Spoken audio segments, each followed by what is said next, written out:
ఒక యంగ్‌స్టర్ మీ దగ్గరకొచ్చి ఇలా కొత్తగా ఒక బిజినెస్ స్టార్ట్ చేయాలనుకుంటున్నాను అంటే, మీరు ఎలాంటి బిజినెస్ సజెస్ట్ చేస్తారు? ఇందులో చాలా ఆస్పెక్ట్స్ చూస్తాం మనం. ఫస్ట్ వాళ్ళ స్కిల్ ఎందులో ఉంది? ఏ ఫీల్డ్‌లో వాళ్ళ స్కిల్ ఇంపార్టెంట్ ఉంది?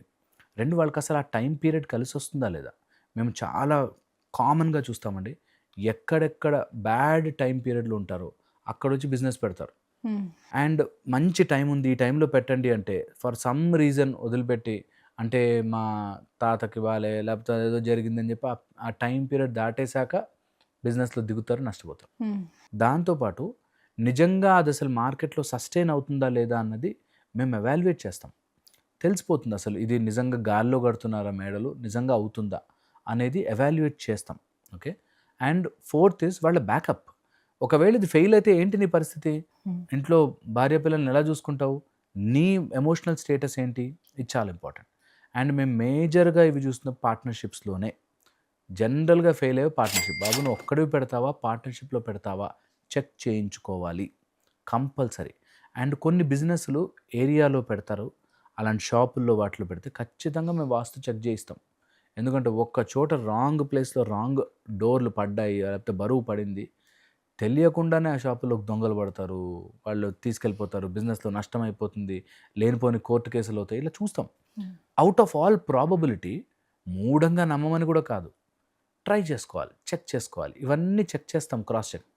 అయినా ఫెయిల్ అవుతాయి. Very, very rare. అలాంటివి అయినా ఫెయిల్ అవుతాయంటే వాళ్ళు ఓపికగా చేసుకోకపోవడం, వెళ్లి కూర్చోకపోవడం, లెక్కలు చూసుకోకపోవడం.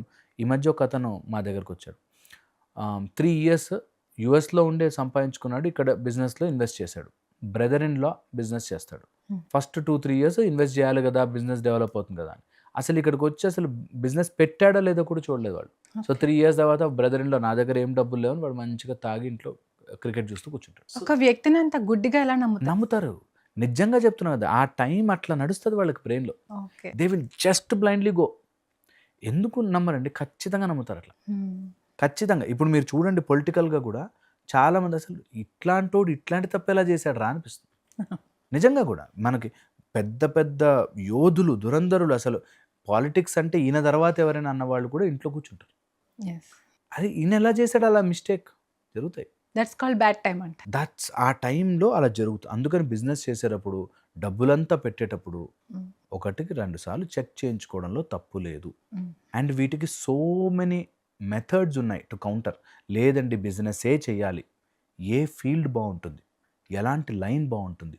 అండ్ అలాంటి లైన్‌లో ఎవరి పేరు మీద భార్య పేరు మీద చేయొచ్చా? హ్మ్. అట్లాగా సో మెనీ ఫ్యాక్టర్స్ చూసి చేసుకోవచ్చు. ఓకే. జనరల్‌గా ఏమైద్దంటే ఇవన్నీ నమ్మకూడదు. ఒక్కసారి దెబ్బ పడ్డాక అప్పుడు రియలైజ్ అవుతారు. ఎక్కడో తేడా కొడతా అన్నీ చేశాను.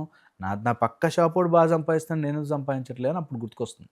ఏదో జరుగుతోందిక్కడ. అందుకని దీస్ ఆర్ ఆల్ ఫ్యాక్టర్స్. ముందు వాళ్ళ కేపబిలిటీ, వాళ్ళ ప్రపోజల్ తీసుకుంటాం. అసలు ఏం చేస్తున్నారు? అన్నీ చెక్ చేస్తాం.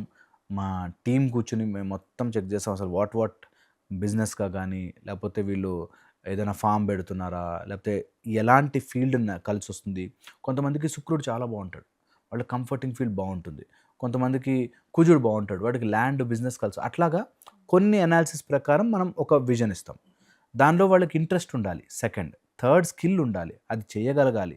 వాటిలో వచ్చే ఆటుపోట్లు తట్టుకోగలగాలి. ఓకే. అట్లా మనం ఏ టైంలో బావుంటుంది, ఏ పేరు పెట్టొచ్చు, అట్లాంటివన్నీ గూడా డిజైన్ జేసిస్తాం. ఓకే. సో, దట్ వే వాళ్ళు బెటర్ అవుతారు.